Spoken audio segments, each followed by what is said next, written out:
Can you just talk me through some of these? Oh, yeah, okay, the lithographs. Yeah. Okay, well, they are, keep in mind, prints. Okay. That means that you're familiar with, Sure. you know, that they're not mechanical prints. Right. They're handmade, and they're printed by hand, and they're printed by With people woodcuts, that are really experts, Uh-huh. lithographers. I've never done woodcuts. You can turn it around. Turn this one around? Yeah, you can move them anywhere. Well, you could put it somewhere else so you could see the one behind it. Yeah. I happen to like this one though a lot. Uh-huh. It's beautiful. Yeah, there's a composite of different images from different sketchbook drawings and stuff like that. But the others, which are these obviously models ready to be cut out and assembled, derived from a very tiny little cards that I found, and there were about 10 of them, and they're about this big, you know, about 5, you know, very small. And I made model planes that have been in paintings, you know, are 3-dimensional models. And you can see in the upper left-hand corner the plane, what it would look like if you made it. And one of the things that I thought about, which I personally have done, is that I did a print and then actually cut it out and constructed a model. And I thought a daring collector would do the same thing. It hasn't turned up yet. Maybe you would. But basically, it's a visual, it's a very beautiful surface. It's everything that lithography is. And that's very strong, you know, it doesn't have a lot of different colors. And the rendering of the actual plane, the 3-dimensional plane, is pretty strong. And I love the idea of actually putting the instructions on it to tell you how you could do that, how you could turn a 2-dimensional object into a 3-dimensional object, almost implying that all sculpture derives itself from a 2-dimensional plane. It's very optical, you see, because basically when you start looking at all these wings, they look as if they're recessing into space, like the wing down below, then the one above it. They look as if they're sort of staggered. But what's interesting about these, particularly that image, is that it's a World War I fighter plane. And these planes, these airplanes would be sent to the flying field just painted grey.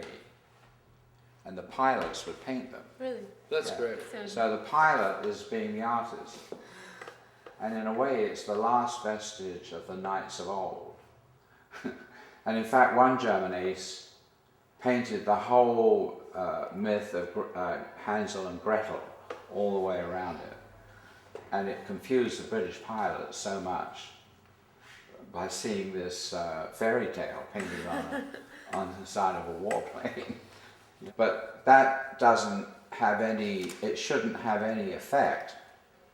It should work by somebody just having a pair of eyes. Right. And not knowing anything.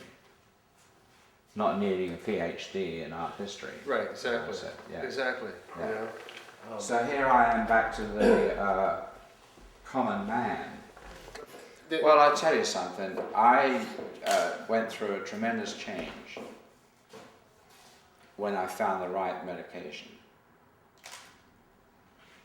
Put it to you simple.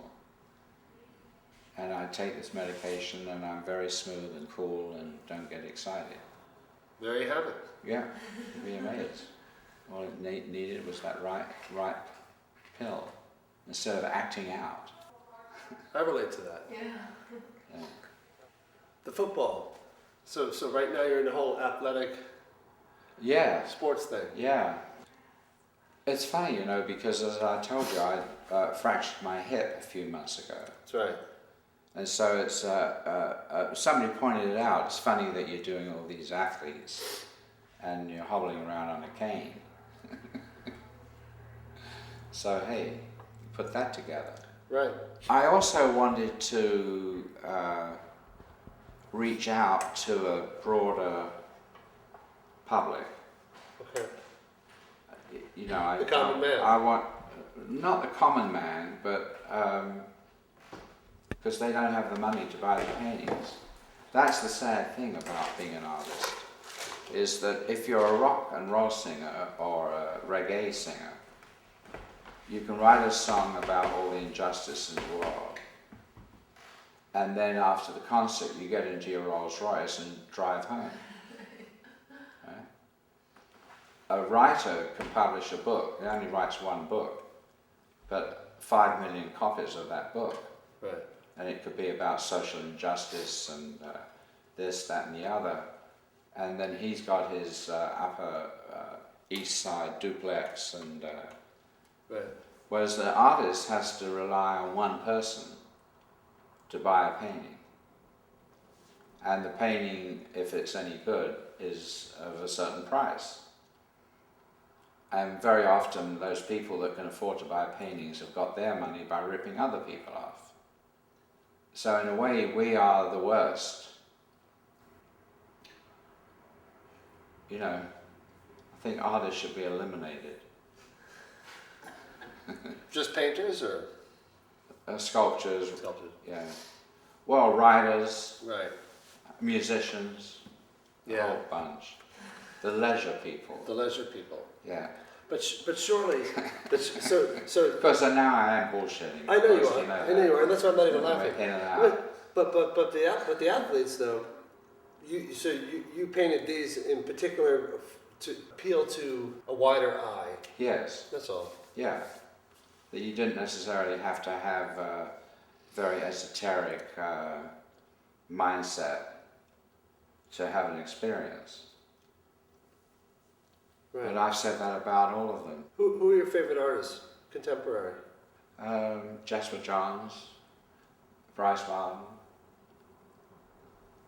I think there's somebody else, if there's anybody else. The pickings are very thin. Do you ever collaborate with artists? No.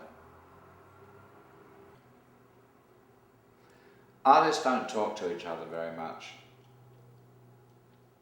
Maybe if you was in Manhattan you would, but probably not. Because there used to be a very close camaraderie in New York when I first came to the United States.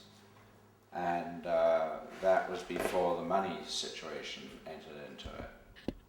Because nobody had any money. And Pollock and de Kooning and all this. And as soon as Pollock sold a painting to Peggy Guggenheim for $300, then things changed and became competitive. Right. And now it's very competitive. Do you like shows? Do you like having your own shows? Yeah, I do.